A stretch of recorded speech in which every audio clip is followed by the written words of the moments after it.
think it's important to experience kindness so that you can experience it more in the future.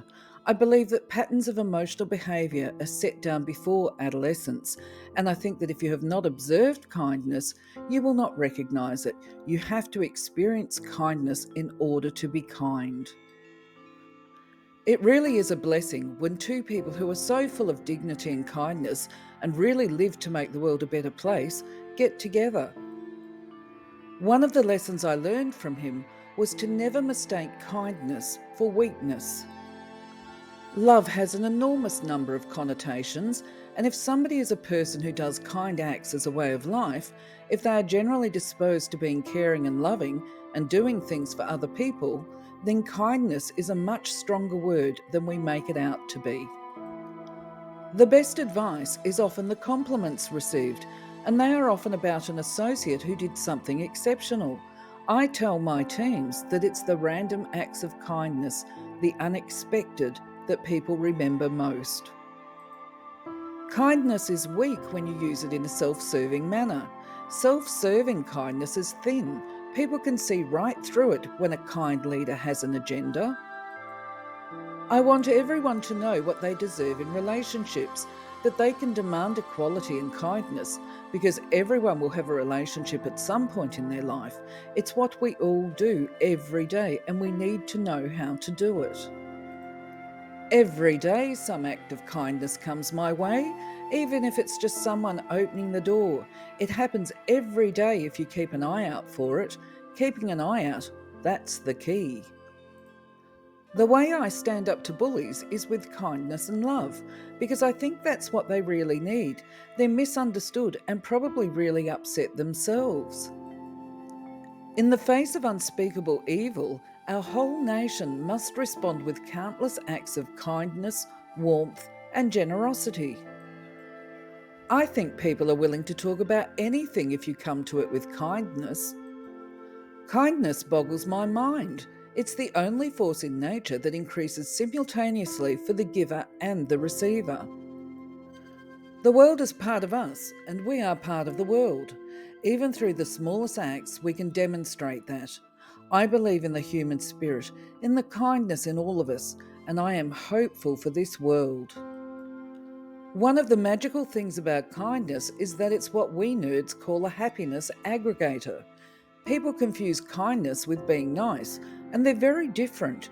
You can be nice and be passive, but kindness requires action. As human beings, we must all imbibe the virtue of kindness. We know kindness alone won't solve the world's problems, but we do know it can impact a person's ability to get through their day. It's important for each of us to find a way to give back with those small, everyday acts of kindness and goodwill that can make all the difference for someone. Firstly, I would say kindness is free. We've all been on the receiving end of a smile from someone when you need it, and it can work wonders.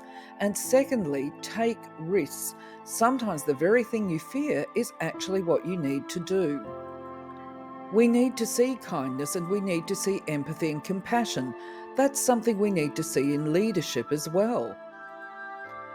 When everything else is looking so grim and the world is changing so fast that it's scary, one thing that remains consistent is kindness. It is in the power of everybody with a little courage to hold out a hand to someone different, to listen, to attempt to increase by even a tiny amount the quantity of kindness and humanity in the world. I receive kindness every day. I love to smile when I'm out and about, and if someone smiles back, which happens about half the time, I think that's an act of kindness every couple of minutes in my day. Kindness begins with the understanding that we all struggle.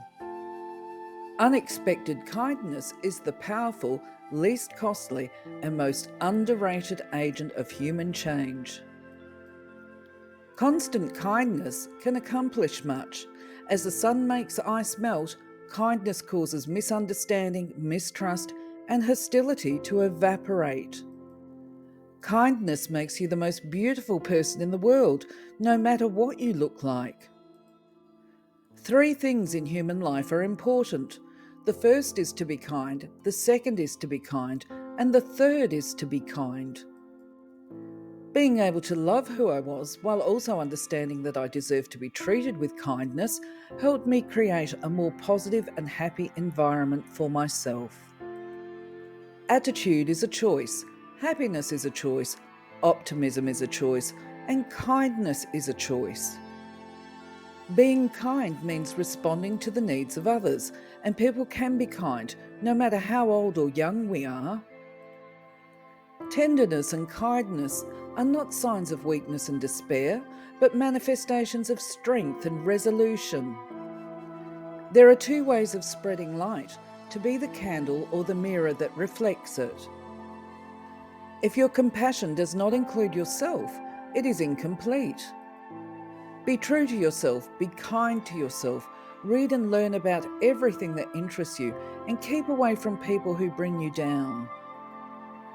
The ideals that have lighted my way and time after time have given me a new courage to face life cheerfully have been kindness, beauty, and truth.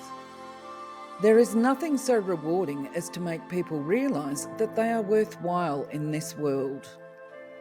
Kindness can transform someone's dark moment with a blaze of light. Hate ricochets, but kindness does too. Courage, kindness, friendship, character, these are the qualities that define us as human beings and propel us on occasion to greatness. You have not lived today until you have done something for someone who can never repay you. Do all the good you can, by all the means you can, in all the ways you can, in all the places you can, at all the times you can, to all the people you can, as long as ever you can. It takes generosity to discover the whole through others. If you realise you are only a violin, you can open yourself up to the world by playing your role in the concert.